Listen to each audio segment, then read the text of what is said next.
Glow-Photonics SAS est une start-up limousine qui a été incubée en juillet 2011. Les activités commerciales de Glow-Photonics tournent autour de l'exploitation d'une nouvelle technologie, de la fibre optique. Celle-ci, contrairement aux fibres optiques conventionnelles, celle-ci c'est des fibres creuses, c'est-à-dire le centre de ces fibres-là est creux, mais surtout elle est entourée d'une gaine microstructurée qui sont des trous d'air.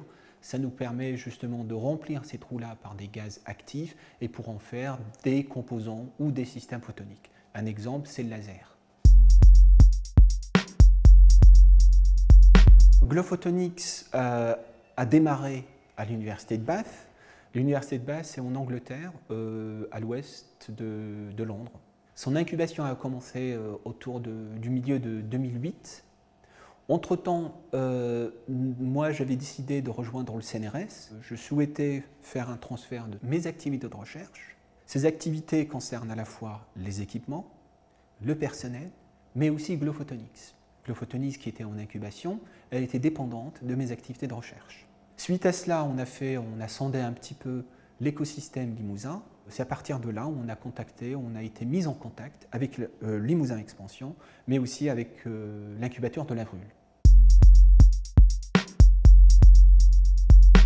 L'incubateur, c'est une structure qui a pour mission d'accompagner des projets de développement d'entreprises innovantes, majoritairement issus ou adossés au laboratoire public. Naturellement, compte tenu en fait, du contexte scientifique et des relations étroites avec le laboratoire XLIM de l'université CNRS, effectivement, donc l'incubateur est la voie tout indiquée. L'incubateur a notamment veillé à mettre en place les relations contractuelles entre le projet d'entreprise et bien, le laboratoire, le CNRS, au travers de conventions, d'adossement, d'hébergement au niveau du laboratoire, permettant effectivement, dans des conditions spécifiques, d'accueillir une partie des gens qui travaillent pour l'entreprise qui est maintenant fraîchement créée. Il faut savoir que Glow-Photonics était très importante pour l'université de Bath.